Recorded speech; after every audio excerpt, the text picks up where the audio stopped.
Hello everyone, it's Shadow Hero, and it's that time of the year when we count down my top 5 best games of this year. Anyway, not waste any more time, my top 5 games of 2023. Go! Number 5, The Legend of Zelda, Tears of the Kingdom.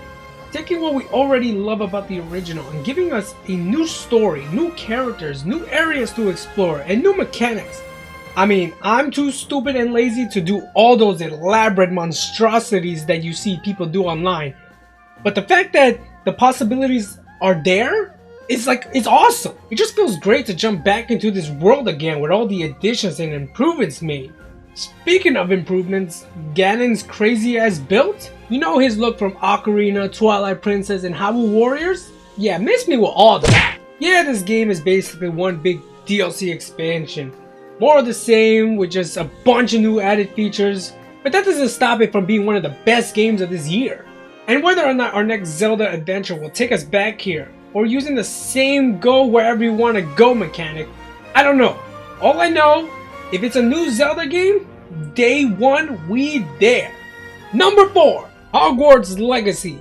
And I probably lost a couple of viewers. Alright, go on, get it out of your system. Oh, you like this game, so you must support J.K. Rowling and her views on transgender. Shut the fuck up. I just like a good game, and damn was this a good ass game. If you grew up watching Harry Potter and you know that whimsical feeling of going to Hogwarts for the first time, how much I wanted to experience that as a kid. Imagine actually wanting to go to school? That's crazy. And you get that with this game. You're meeting this interesting cast of characters, uncovering the secrets of what's actually happening at Hogwarts, and just duking it out with other wizards, goblins, or whatever the hell gets in our way. Having a variety of spells to use, such a blast mixing it up and trying different combinations and even using some of those forbidden spells. Yeah, I had Avada Kedavra in my arsenal. What about it? Finding mythical creatures and the room of requirement alone is such an adventure and worth all the effort you put into it. Really happy my love for this magical universe didn't diminish over the years. And all I hope for now is that, fingers crossed, this won't be our last trip to Hogwarts. Number 3, Resident Evil 4. You take one of the greatest games of all time and revamp it to modern day mechanics and graphics, you get one amazing experience. I don't care if it's a remake of an already goated game. I mean, a lot of the cheesiness from the original is gone, sadly. No thanks, bro. But good lord does it feel good to be shooting up those damn granados. You know, morir es vivir, eh? Face to face with that Asian goddess, and my boy Leon, my god, he's so damn cool. I just want to have his babies. The new additions are a much welcome change to the classic story as well. Those challenges for the merchant, while some drove me nuts, it was totally worth hearing that new soundtrack for the firing range.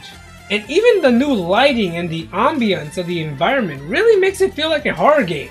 Makes that one part that I was dreading in the original even more terrifying. I don't know, maybe I'm cheating with this one because like I said, this is a remake of an already flawless game. But it's one of those games that I just wanted to play immediately the next day. And to me, that defines a good game. If I don't wake up and jump out of bed immediately to come play, then what the hell am I even doing? Number 2, Spider-Man 2. Since the Game Awards didn't show this game some love, I will. Really, the villains make this game. Kraven's dedicated plan to just hunt down anything that would give this man a challenge. Love seeing how crafty he is, and just something about seeing villain against villain is intriguing. And what about Venom? He does not miss in this game. Love seeing how bulky and menacing he is. I mean, come on, did you even see this 19-inch? And of course, seeing Peter wear that black suit. Oh yes. Love playing Sasuke's edgy ass with all that dark power. Tearing through waves of enemies is such a blast. Even the bosses have a hard time dealing with this suit. And don't think I forgot about Miles. Always a fan of electric abilities, and Miles just has a good heart. He's one of those guys you just can't help but love the guy. You're starting to piss me off. Then go ahead and move. Nah, I'ma do my own thing. Spider-Man has always been my number 1 favorite superhero, and to see a universe where 2 Spider-Mans can coexist and each have their own issues and conflicts, but at the same time they have each other's back, makes me so happy and excited to see just where the story takes them next. Now before we move on to my number 1, I do have to do this, my honorable mention, and I did not expect this game to be that good. But I have to call it out. Pikmin 4. Now, like I said, I did not expect to put this anywhere near my list. But ever since Nintendo said they were re-releasing Pikmin 1 and 2, I was curious to finally give this franchise a chance. And after playing for a few hours, I have to admit, I love Pikmin 4. I never played Pikmin 2 or 3 yet, so I don't know what changes or improvements were made as the series continued. But everything available in Pikmin 4 felt so accessible. I love using all the different types of Pikmin. That little doggy buddy, Oatchi, is so helpful. God, I love him. I mean, who doesn't want a dog? And if you are not a dog person, the window's right the fuck over there. Overall, I'm pretty happy for jumping into this series. And while it is only an honorable mention, I am proud to admit, I am a fan.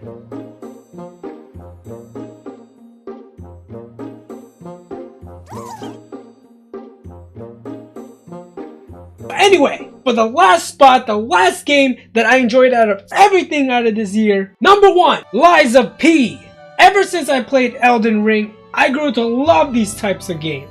And even though I tend to get my ass handed to me over and over and over again, I love every minute of it. Especially this game, just the world itself is so interesting. Oh, your character? No longer that little naive puppet whose nose gets bigger when he lies or needs to be selfless in order to be a real boy? Nah, we're this badass puppet that destroys shit with our awesome metal arm. We can lie as much as we want. There's no innocence here. We know exactly what we're doing. There's just something so satisfying about facing a hurdle and getting your ass handed to you constantly and finally overcoming it. And maybe that's why a lot of you are intimidated by these types of games. But trust me, you give yourself some time to adjust and you will kick this game's ass. Just be prepared. This game will ruin your childhood. Although, I guess Disney has been doing a pretty good job at that, huh? Those damn remakes. But anyway, that is my top 5 best games of 2023. Probably way different than yours, but that's why I love doing these. I like giving my own list and then hearing what other people, if they disagree or if they have their own list that they want to share, I'm more than willing to see that. So please, by all means, leave it in the comments down below. Let me know what are your top 5 best games of this year. And if you enjoyed this video, please smash that like button. And if you want to see more videos like this, hit that subscribe button too. I greatly appreciate it. It will help me out tremendously. I'm hoping to make more videos going into 2024. And just seeing the support for this video that you guys will give me will be such a motivator for me to make out more content for you guys. But anyway, I want to thank you all so much for watching. Whatever you have, day or night, make sure it's a good one.